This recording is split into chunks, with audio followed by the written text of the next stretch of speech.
اقرأ يا أيوب.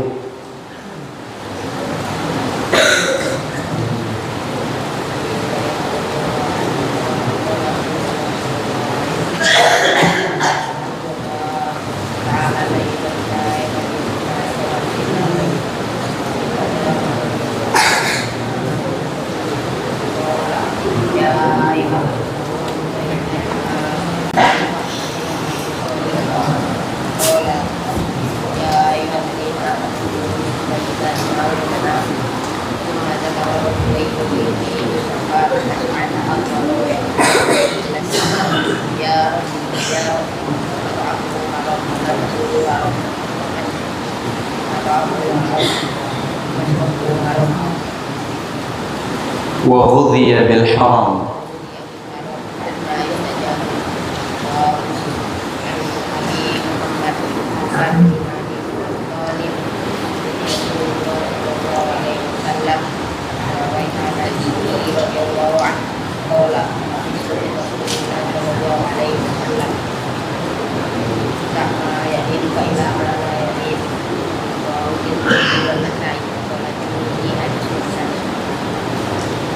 بارك الله فيك.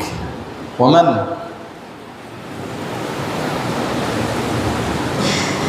عندك يا يحيى. يحيى أبو زكريا، اسمك كاسم النووي، اقرأ.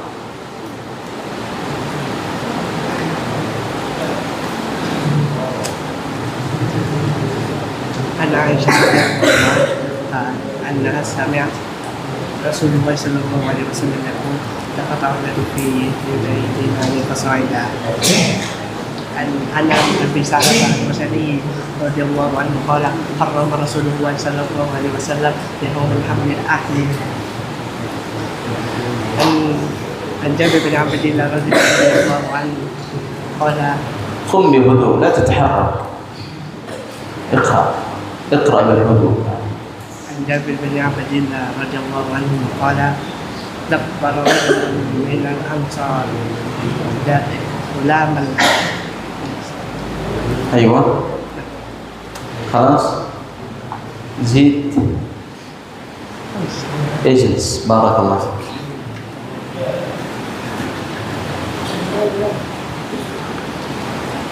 تريد الهدية؟ ما في هدية، ما لا بأس، ما في مشكلة. لله تعالى. بارك الله فيك. من أراد الهدية تأتي إلى بيتي بعد العشاء. تمام؟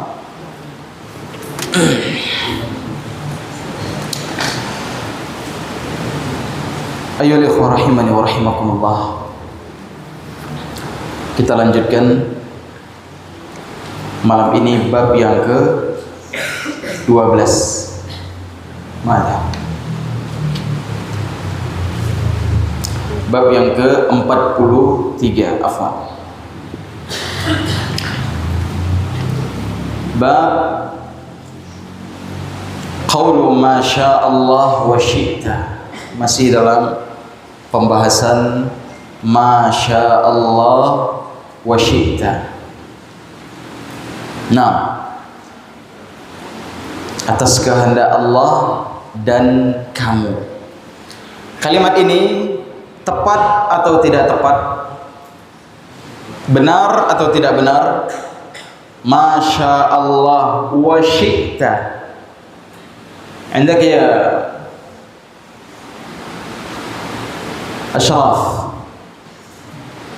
sahih atau laysa bisahih? Naam, laysa bisahih. As-sahih ma syaa Allah thumma syi'ta. Amma qaul ma syaa Allah wa syi'ta khata. Dan ini mengandung syirku billah. Qala al-musannif rahimahullah ta'ala. Masih pembahasan ucapan atas kehendak Allah dan kamu. Ini tidak boleh. Tapi kalau atas kehendak Allah kemudian kamu. Untung ada Allah, kemudian kamu. Dannya, kata-kata dan diganti dengan kemudian, baru itu tepat. Itu baru ucapan yang benar. Yang ada kitabnya bisa melihat di halaman 399 untuk kitab Fathul Majid seperti ini. An Qutailah, dari sahabiyah yang bernama Qutailah.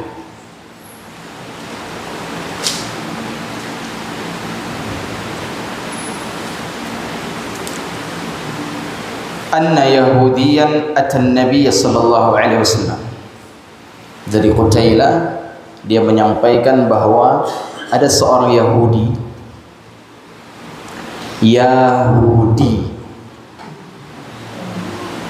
datang menghadap Nabi sallallahu alaihi wasallam. Faqal, Yahudi itu bilang ke Nabi, innakum tusyrikun, kalian juga orang-orang yang berbuat syirik. Kata Yahudi,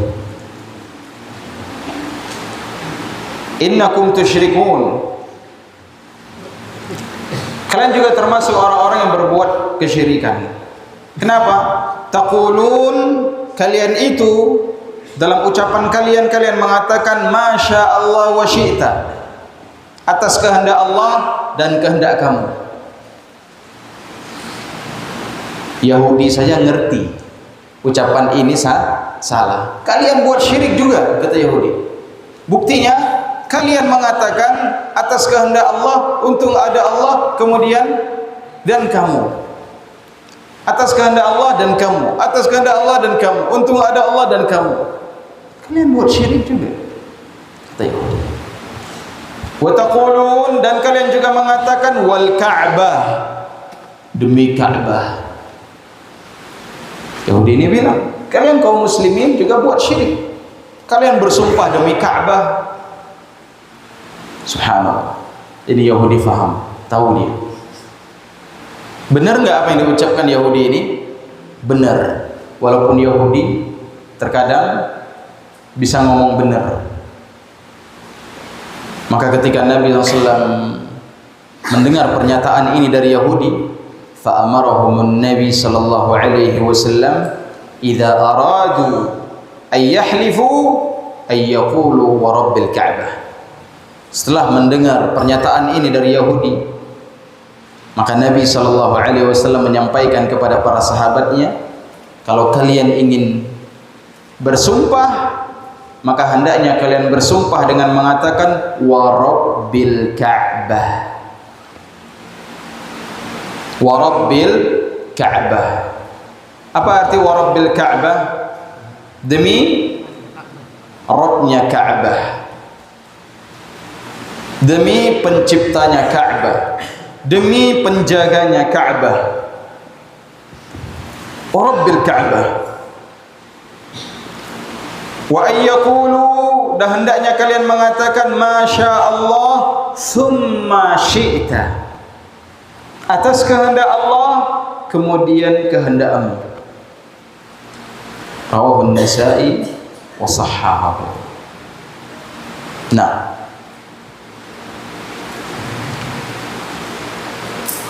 sebelum kita masuk kepada penjelasan hadis, matan dari hadis ini, antum faham bahwa datang seorang Yahudi kepada Nabi SAW, dia mengatakan apa? Kalian juga berbuat syirik. Apa buktinya? Kata Yahudi, kalian mengatakan, orang-orang muslim mengatakan atas kehendak Allah dan kamu. Orang-orang muslim bersumpah dengan Ka'bah.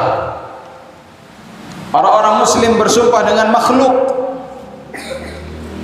Setelah mendengar pernyataan ini, maka Nabi memberikan instruksi kepada seluruh para sahabat, kalau kalian ingin bersumpah, maka bersumpah dengan nama Allah. Sertakan Allah Subhanahu wa ta'ala di dalam sumpah. masukkan nama Allah Subhanahu wa taala di dalam sumpah. Wa rabbil Ka'bah boleh. Wa rabbil Ka'bah sama dengan wallahi, sama dengan demi Allah. Walaupun wa rabbil Ka'bah maknanya apa? Demi Rabbnya Ka'bah, demi yang mengatur Ka'bah. Berarti siapa? Allah. Sama dengan bersumpah dengan nama Allah secara langsung. Dan Nabi mengatakan, hendaknya kalian mengatakan masya Allah thumma syi'ta. Nah, kita lihat penjelasannya. Hadis ini dari Qutailah. Disebutkan dalam syarah an Qutailah bi muthanna musaghharah. Muthanna musaghharah. Apa arti muthanna? Bentuknya muthanna dan dengan timbangan wazan musaghharah, yaitu fu'il, tasghir. Muthannanya ada ta marbutah, musaghharahnya wazan fu'il. Untuk apa dikasih keterangan ini? Untuk terkadang kita mendapati sebuah tulisan atau manuskrip, catatan-catatan lama itu terkadang sudah kabur, terkadang ya kurang titiknya atau bertambah titiknya karena ya sudah terlalu lama, bertambah titik karena kotoran dan seterusnya, sehingga dikasih keterangan seperti ini agar tepat di dalam pembacaan. Qutailah, siapa dia? Putrinya Saifil Ansariyah, sahabiyatun muhajirah, seorang sahabiyah. Laha hadis, dia memiliki sebuah hadis di dalam kitab Sunan An-Nasa'i. Apa hadisnya? Wa huwal madhkur fil bab, yaitu hadis yang sedang kita baca sekarang ini. Itu hadisnya Qutailah yang termaktub dalam Sunan An-Nasa'i. Faedah apa yang bisa kita ambil dari hadis ini? Yang pertama, wa fihi qabulul haqq mimman jaa bihi kainan man kan. Menerima kebenaran walaupun datangnya dari orang yang tidak kita kenal siapapun dia. Siapapun dia, tapi dia mendatangkan kebenaran, maka kebenaran itu mesti kita terima. Kainan mangkan, siapapun dia, apapun statusnya, apapun kedudukannya, bahkan apapun agamanya, kalau kebenaran yang keluar dari lisannya dan yang keluar itu kebenaran dan ada yang membenarkannya seperti Nabi SAW membenarkannya, maka kita ikut membenarkannya. Nah, akan tetapi banyak kalimat ini atau faedah ini disalahgunakan. Oh, berarti kita boleh belajar dengan Yahudi? Enggak. Tidak ada satu pendapat ulama pun yang mereka mengambil satu kesimpulan dari hadis ini atau dari kalimat ini berarti boleh belajar dan mengambil istifadah dengan Yahudi, enggak. Atau boleh belajar dengan ahli bid'ah, enggak. Atau mengambil faedah boleh belajar kepada siapapun, enggak mesti kepada ahli ilmu, enggak mesti kepada ahli sunnah. Siapapun boleh belajar. Enggak ada seorang ulama pun yang mengeluarkan statement seperti ini. Tidak ada. Kecuali mereka ashab hawa, para pengikut hawa nafsu. Nah,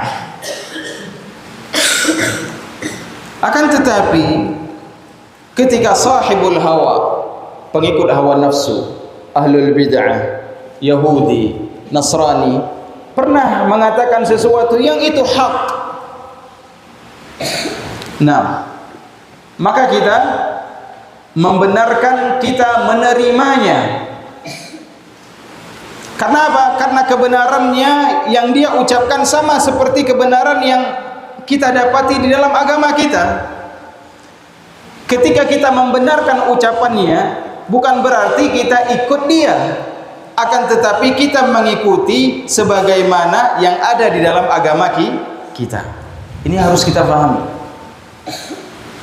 Bukan berarti kalau Yahudi atau ahlul bidah mengeluarkan satu statement kebenaran, kemudian kebenarannya itu kita jadikan patokan, kita jadikan dalil, alasan untuk kita terus mengambil faedah ilmu dari dia. Tidak.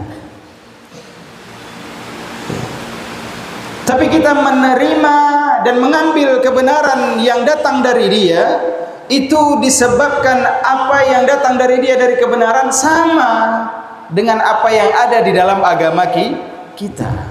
Bukan karena Yahudinya, tapi karena kebenaran yang dia sampaikan itu sama seperti kebenaran yang ada di dalam agama kita, yang ada di dalam Al-Quran. Hanya sebatas itu. Bukan berarti Yahudi orang yang layak diambil ilmunya, ahlul bidah orang yang layak diambil ilmunya. Tidak. Maka seseorang jangan salah di dalam memahami hal-hal yang seperti ini. Karena tidak ada di dalam Al-Quran, di dalam hadis Nabi SAW harus mengambil atau boleh mengambil istifadah kepada Yahudi atau ahli bidah. Bahkan sebaliknya, tidak boleh mengambil dari mereka. Bahkan Al-Quran menunjukkan kepada kita untuk bertanya, belajar ilmu kepada ahli ilmu. Fas'alu ahla dzikri in kuntum la ta'lamun. Tanya kepada ahli dzikr. Apa itu ahli dzikr? Ahli dzikr adalah ahli ilmu. Ahli ilmu itu seperti apa? Ahli Quran, ahli hadis. Itu ahli ilmu. Bukan ahli ngelawak, bukan ahli mengolok-ngolok, bukan ahli ghibah, bukan ahli menjatuhkan orang dan seterusnya. Bukan Yahudi, bukan Nasrani, bukan ahlul bidah. Nah, jadi kebenaran dari siapapun, kalau dia kebenaran, dari mana kita tahu itu kebenaran? Karena yang dia bawakan sama seperti yang kita dapati di dalam agama kita. Apakah dalam Al-Quran atau dalam hadis Nabi Sallallahu Alaihi Wasallam. Sebagian dari kita, apalagi kita hidup di zaman internet, media yang banyak sekali menampilkan muhadarah, kajian-kajian, video-video pendek. Terkadang ada orang yang menukilkan kalam ahlul bidah. Kalamnya benar. Ya.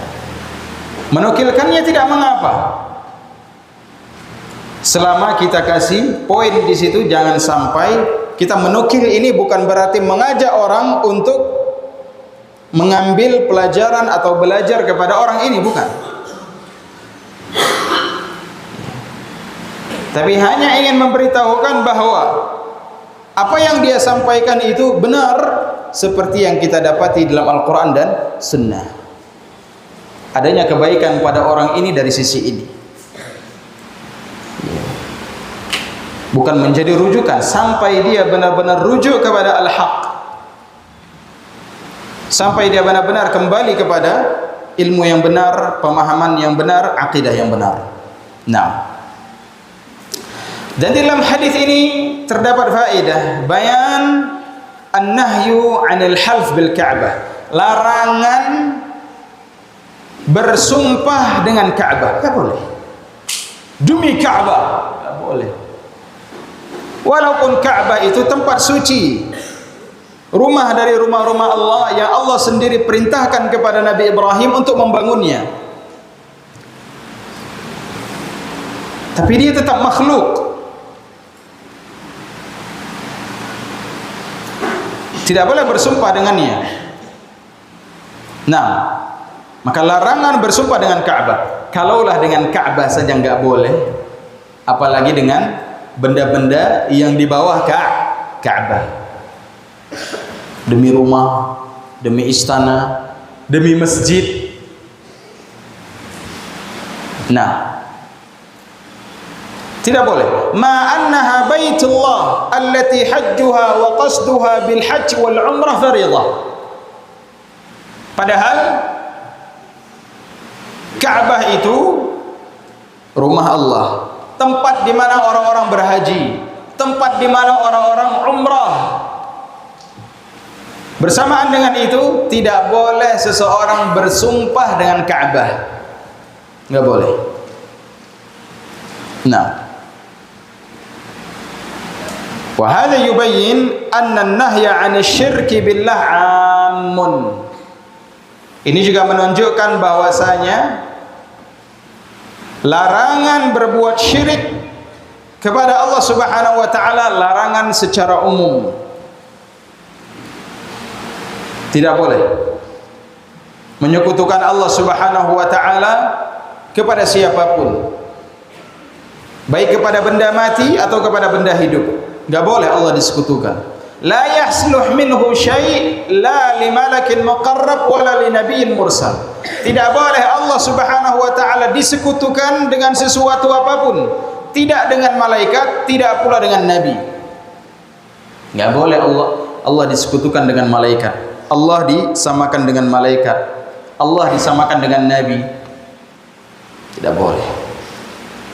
Kalau malaikat dan nabi saja enggak boleh, apalagi yang levelnya di bawah mereka. Wala lil Ka'bah, tidak pula dengan Ka'bah allati hiya baitullah fi ardi. Padahal Ka'bah itu adalah rumah Allah di buminya ini. Tidak boleh bersumpah dengan Ka'bah, bersumpah dengan malaikat boleh, bersumpah dengan nabi boleh. Nah, tapi kalau dengan kata wa rabbil Ka'bah wa rabbil malaikah, itu boleh. Ya, rabbil Ka'bah wa rabbil Ka'bah wa rabbil malaikah boleh. Tapi kalau wal malaikah enggak boleh. Wal Ka'bah haram, tidak boleh. Dan ini tegas dari Nabi sallallahu alaihi wasallam. Wa anta tara, kata Syekh di sini, kau melihat sendiri realita ma waqa'a minan nas al-yawm, realita yang terjadi di tengah-tengah manusia hari ini. Apa yang terjadi di tengah-tengah manusia tentang perkara ini? Minal halfi bil Ka'bah. Realita manusia banyak yang bersumpah dengan Ka'bah, bahkan bersumpah dengan masjid, bersumpah dengan bapak ibunya, bersumpah dengan jabatannya. Kita lihat itu dan kita mendengar hal itu. Wa su'alaha ma la yaqdir alaihi illallah, bahkan meminta kepada Ka'bah, meminta kepada benda-benda mati dari permintaan-permintaan yang Ka'bah itu, benda-benda mati tersebut tidak mampu untuk mengabulkannya, tidak mampu untuk mewujudkannya. Nah,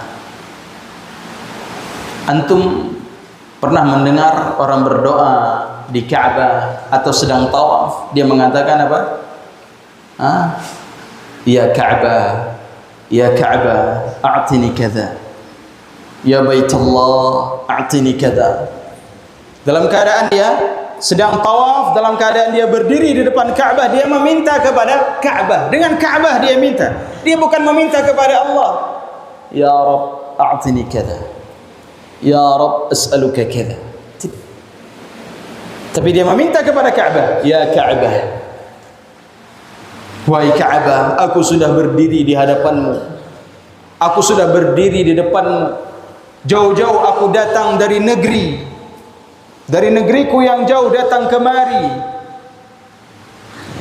maka perkenankanlah doaku, sampaikanlah doaku kepada Allah ya Ka'bah. Bertawassul dengan benda mati, syirik, tak boleh. Nah, dan ini terjadi di tengah-tengah manusia. Wa minal ma'lum anna al-Ka'bah la tadur wa la tanfa'. Dan kita tahu bersama bahwasanya Ka'bah itu la tadur wa la tanfa', tidak bisa memberikan madarat, tidak bisa menakdirkan madarat dengan sendirinya, dan tidak pula bisa menakdirkan manfaat dengan sendirinya. Nah, Ka'bah, antum dalam menerjemahkan terkadang ada kalimat annal Ka'bah la tadur wa la tanfa'. Dalam kitab yang lain disebutkan ya tentang Rasul, tentang Nabi, la tadur wa la tanfa'. Kemudian ada orang menerjemahkan tidak bisa memberi manfaat, tidak bisa memberi madarat. Kemudian antum dibantah orang, antum mengatakan Nabi tidak bisa memberi manfaat, Nabi tidak bisa memberi madarat, Nabi banyak telah memberi manfaat. Ini terkadang kesalahfahaman di dalam menerjemahkan. Ya. Maka di dalam menerjemahkan kita juga harus hati-hati. Terkadang orang bisa salah faham dengan terjemahan kita. Ya. Ketika menyebutkan Nabi SAW la tadur, la yadur wa la yanfa', nah, ini jadi muskilah. Mungkin tidak muskilah bagi orang yang faham, tidak jadi masalah bagi mereka yang faham. Akan menjadi muskilah, akan jadi masalah bagi orang yang tak faham dari ucapan kita. Maka perlu terkadang kita tegaskan, kalau mengucapkan tentang Nabi la yadur wa la yanfa', apa maksudnya? Bahwa Nabi SAW tidak bisa mentakdirkan kebaikan itu dengan sendirinya, dan Nabi SAW tidak bisa mentakdirkan mudarat itu dengan keburukan dengan sendirinya. Maka dengan bahasa ini mungkin orang awam bisa menerimanya. Nah, annal Ka'bah la tadur wa la tanfa'. Dikatakan di sini bahwasanya Ka'bah tidak bisa menakdirkan madarat dengan sendirinya, dan tidak pula menakdirkan manfaat dengan sendirinya. Antum ingat ucapan Umar bin Al-Khattab ketika Umar tawaf kemudian berhenti di Hajar Aswad? Apa kata Umar kepada Hajar Aswad? Innaki la hajar la tanfa' wa la tadur, laula anni ra'aitu Rasulullah sallallahu alaihi wasallam yuqabbiluki ma qabbaltuki. Kata Umar bin Al-Khattab, kau cuma batu biasa, tidak bisa memberi manfaat, tidak bisa memberi madarat. Sekiranya aku tidak melihat Nabi menciummu, aku tak sudi menciummu, kata Umar. Ini ketegasan. Dan riwayat seperti ini dinukilkan oleh para ulama dan para guru untuk memberikan pelajaran kepada orang-orang yang mendengarkannya. Oh, itu memang batu biasa, tidak bisa memberikan manfaat dengan sendirinya, tidak pula bisa memberikan madarat dengan sendirinya. Begitu juga Ka'bahnya. Wa inna ma syara'a Allah li ibadihi at-tawaf biha wal ibadah indaha. Akan tetapi Ka'bah itu Allah jadikan dia, di mana Allah syariatkan, perintahkan kepada hamba-hambanya, yaitu kita semuanya, untuk tawaf, berputar di sekeliling Ka'bah, mengelilinginya. Apakah tawaf umrah atau tawaf sunnah? Wal ibadah indaha, dan beribadah di sisi Ka'bah. Apa ibadah di sisi Ka'bah? Yang pertama, salat. Ya, ada orang yang salat di sisi Ka'bah. Ada orang yang salat menghadap Ka'bah. ada orang yang sholat mengarah ke Ka'bah. Kalau kita sekarang sholat kayak yang gimana ini? Di sisi Ka'bah, di hadapan Ka'bah, atau menghadap Ka'bah? Menghadap Ka'bah, jihatul Ka'bah. Ya. Maka kalau jihad, kata para ulama, sekiranya dia tidak benar-benar tepat, tidak tepat sasaran, sedikit mereng, ya, dan kemerengannya itu kita tidak bisa pastikan, ketepatannya juga kita nggak pastikan, ini nggak jadi masalah. Contoh, ini masjid sudah dibangun. Dibangunnya masjid ini memakai alat yang mengatur, yang menentukan arah kiblat. Setelah didatangkan alat tersebut, terbaca pada alat tersebut bahwa kiblat ke sana. Maka dibangunlah masjid sesuai dengan arah kiblat yang terbaca dalam alat. Nah, kemudian setelah beberapa tahun ada orang ngecek lagi, ternyata mereng. Apakah perlu safnya dibuat mereng? Sebenarnya nggak perlu. Ya, sebenarnya tidak perlu, karena pergeseran itu hal yang biasa.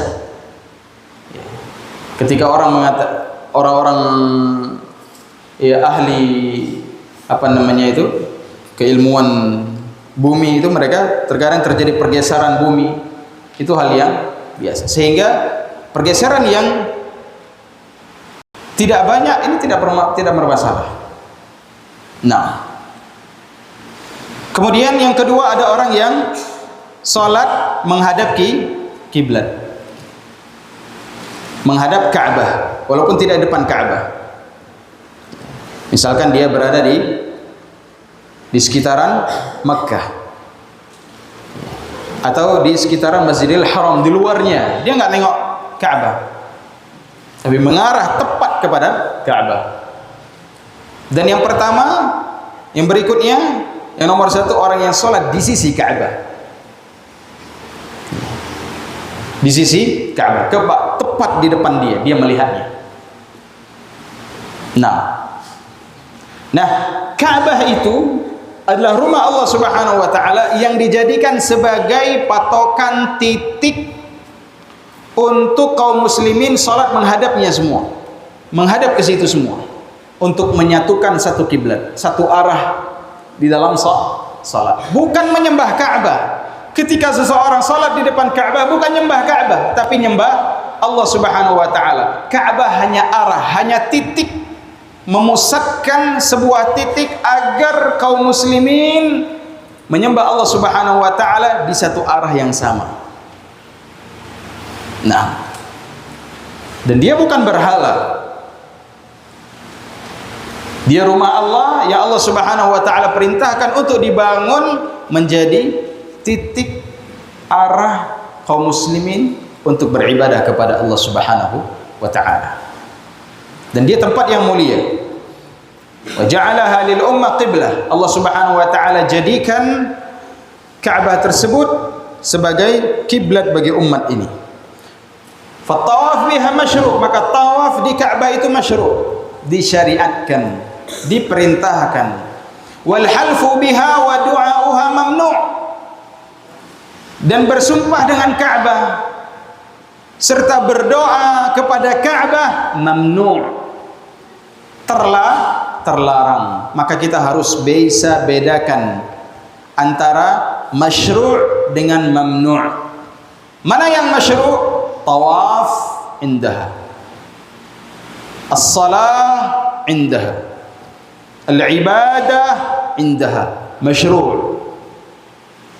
Wa amma al-half biha wa du'a'uha mamnu'.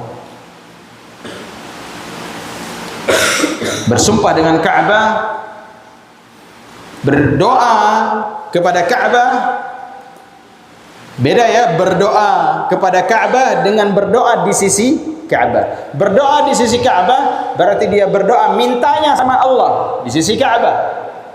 Yang kedua, ada orang yang berdoa kepada Ka'bah, mintanya sama Ka'bah, di depan Ka'bah. Ini syirik, tidak boleh, haram. Famayyiz ayyuhal mukallaf baina ma yushra' wa ma yumna'. Maka wahai para mukallaf, antum mukallaf, kita semua ini mukallaf. Apa itu mukallaf? Apa itu mukallaf? Mukallaf, mukallaf orang yang telah dibebani beban syariat, sudah kena beban syariat, sudah kena hukum syariat, perkara haram, mubah, makruh, halal, wajib, itu sudah kena bagi dia. Nah, orang yang telah dibebani hukum syariat, maka wahai orang-orang yang telah dibebani hukum syariat,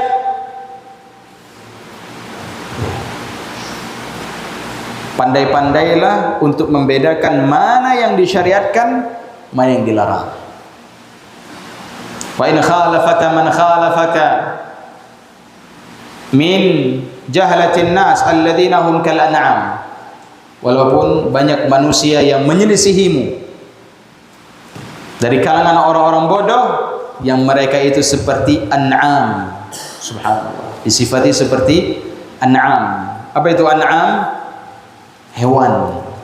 Balhum adall sabila, bahkan hewan itu bahkan lebih sesat. Balhum adall, bahkan mereka lebih sesat daripada hewan. Kenapa? Karena hewan tidak mematuhi syariat Allah. Hewan tidak mematuhi syariat Rasulullah. Allah bilang gini, dia enggak patuh. Rasul bilang seperti ini, dia enggak patuh. Rasul larang seperti ini, dia enggak patuh. Kal an'am bal hum adall, seperti binatang atau lebih sesat dari binatang. Kenapa? Tidak menghargai, mengagungkan syariat Allah dan hukum Allah Subhanahu wa taala. Maka disifati seperti an'am. Dan itu seperti yang Allah Subhanahu wa taala sebutkan di dalam Al-Qur'an tentang mereka, orang-orang yang kata Allah Subhanahu wa taala, lahum qulubun la yafqahuna biha. Punya hati tapi tidak dipakai untuk memahami. Walahum adhanul la yasma'una biha. Dia punya telinga tapi enggak dipakai untuk mendengar yang baik-baik. Walahum a'yunul la yubsiruna biha. Punya mata tapi enggak melihat yang baik-baik, enggak melihat yang enggak melihat kebenaran. Ulaika kal an'am bal hum adall. Mereka itu seperti binatang, bahkan lebih parah dari binatang. Kenapa? Punya hati tak dipakai untuk memahami. Punya telinga tak dipakai untuk mendengar. Selalu yang didengar apa? Yang buruk-buruk. Yang dilihat apa? Yang buruk-buruk. Yang syubhat, yang mengandung banyak syahwat. Tapi yang hak tidak dia dengar, tidak dia ambil, tidak dia fahami, tidak dia lihat. Ya. Kemudian kenapa lagi dikatakan seperti al-an'am? Alasannya karena binatang tidak menghargai ilmu. Maka kalau ada manusia yang tidak menghargai ilmu, maka dia seperti an'am, seperti binatang, atau bahkan lebih parah. Tidak menghargai ilmu, tidak mengagungkan ilmu, tidak menyambut ilmu. Kal an'am. Kenapa lagi alasannya seperti an'am? Karena an'am dia tidak bisa dimuliakan, tidak ingin dimuliakan. Antum kalau punya peliharaan, antum muliakan, berikan tempat yang bagus, berikan tempat mulia, ya, pasti dia akan lari dari tempat tersebut. Ya. Kenapa? Dia ingin kebebasan, dia ingin di tempat-tempat yang jorok, dia ingin di tempat-tempat yang kotor, dia ingin di tempat-tempat yang tidak ada aturan. Nah, itu an'am.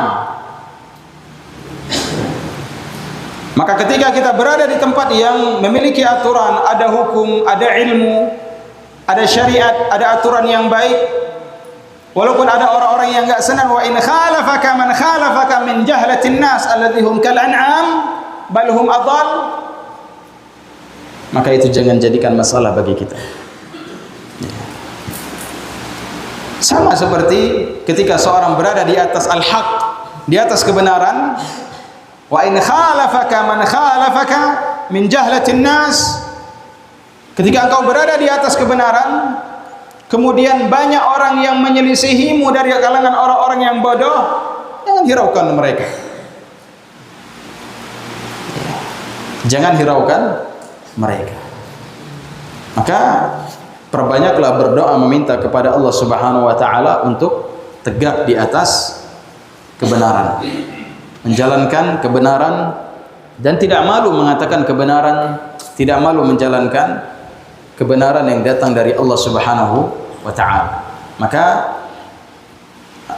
seorang muslim harus bisa membedakan antara dirinya, membedakan antara dia dengan orang kafir, membedakan antara dirinya seorang muslim dengan Yahudi, membedakan dirinya antara seorang muslim dengan Nasrani, membedakan antara dirinya seorang muslim dengan orang-orang yang tak punya agama, membedakan antara dirinya dengan hayawan, dengan binatang yang tidak mengagungkan dan menghormati ilmu. Maka di antara bentuk menghormati ilmu apa?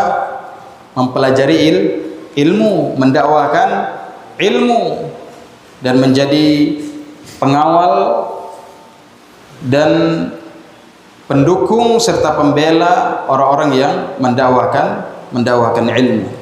Maka jadilah antum orang-orang yang cinta kepada ilmu, cinta kepada markas ilmu, cinta kepada orang-orang yang berilmu, cinta kepada mempelajari ilmu, cinta di dalam menyebarkan ilmu. Dan kalau Allah Subhanahu wa taala telah memberikan kesempatan waktu untuk berada di tengah-tengah lautan ilmu, maka jangan keluar dari lautan tersebut. Jangan keluar dari kemuliaan yang pernah dititipkan dan diberikan oleh Allah Subhanahu wa taala kepada kita. Nah, intinya seorang muslim ketika dia telah dianugerahkan oleh Allah Subhanahu wa taala kebenaran, keyakinan, ilmu, maka dia berdoa kepada Allah agar dimantapkan dan diistiqamahkan di atasnya. Jangan sampai dilencengkan, jangan sampai disesatkan, jangan sampai ditinggalkan oleh Allah Subhanahu wa taala. Karena banyak orang-orang yang kita melihat yang tadinya membersamai kita di dalam kebaikan kemudian hilang, kemudian menginginkan kebebasan. Antum saja, banyak teman-teman seperjuangan dengan antum nggak selamat hari ini. Di tengah jalan futur, tengah jalan enceng, tengah jalan putus. Apa yang terjadi? Hancur. Begitu juga di masa-masa nanti setelah tamat, ada yang seperjuangan entah kemana, nggak ada kabar. Yang tadinya dikenal sebagai orang yang mencintai ilmu, yang menuntut ilmu, kemudian sudah tak nampak lagi di majelis ilmu. Antum akan lihat nanti. Bahkan kalau sudah menjadi guru, ada orang-orang telah menjadi guru, telah menjadi ustaz bahkan. Kemudian dia melepas kegiatan, nggak mau lagi jadi ustaz. Telah jadi dai. Antum banyak kan lihat dai-dai sekarang itu yang tadinya istiqamah menyimpang. Yang tadinya jadi dai, enggak jadi dai lagi.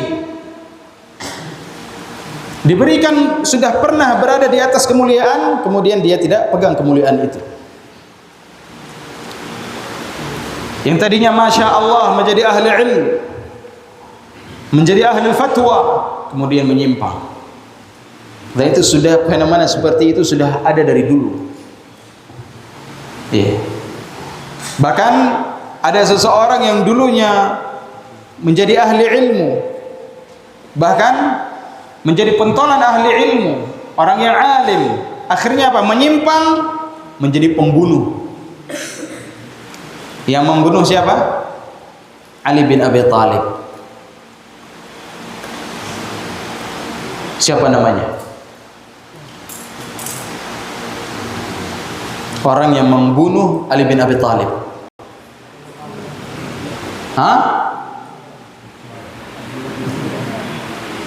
Abdurrahman bin Muljam. Pembunuh Ali bin Abi Thalib. Itu termasuk tokoh di dalam salaf. Kemudian menyimpang, terkena virus Khawarij. Menikah dengan wanita yang berpemahaman Khawarij. Terjatuh, membunuh Ali bin Abi Thalib. Itu tingkat orang yang hidup di tengah-tengah sahabat. Apalagi kita jauh masa dari sahabat, jauh dari para ulama. Kalau nggak pandai-pandai jaga diri, nggak banyak-banyak berdoa, nggak banyak-banyak meminta taufik dan jujur dalam menjalankan agama, kebaikan hanya sebatas di sekolah karena tuntutan. Ketika tuntutan itu selesai, bebas, tidak lagi ada aturan. Maka antum belajar di ma'had itu menjadi orang baik bukan hanya di ma'had, menjadi orang istiqamah bukan hanya di ma'had. Pakai jubah, nuntut ilmu, pakai peci, pakai imamah, bukan hanya ketika jadi santri. Jadi orang baik itu bukan hanya jadi santri. Jadi orang baik di masjid, di luar masjid, di ma'had, di luar ma'had, kita talibul ilm. Bukan baik di masjid, di luar masjid jadi bandit. Di ma'had, Masya Allah, baik, gaya santri. Di luar, bandit. Gak gini. Berarti apa? Belajarnya gak berhasil, gak bener. Maka untuk belajar dari sekarang untuk jujur di dalam belajar tuh, mau jadi orang baik, jujur dalam diri sendiri, jujur dalam niat, jujur dalam tujuan. Sehingga baiknya kita bukan hanya di sini, tapi di luar juga bisa jadi baik dan menjadi wasilah, menjadi sebab bisa membuat orang-orang jadi baik karena sebab kehadiran dan adanya antum. Sallallahu ala nabiyina Muhammad wa ala alihi wa sahbihi wasallam. Kita cukupkan apa yang kita sampaikan hari ini, semoga bermanfaat. Tanya jawab insyaallah di pertemuan yang akan datang. Wassallallahu ala nabiyina Muhammad wa ala alihi wa sahbihi wasallam. Subhanakallahumma wa bihamdika asyhadu an la ilaha illa anta wa astaghfiruka wa atubu ilaik. Assalamualaikum warahmatullahi wabarakatuh.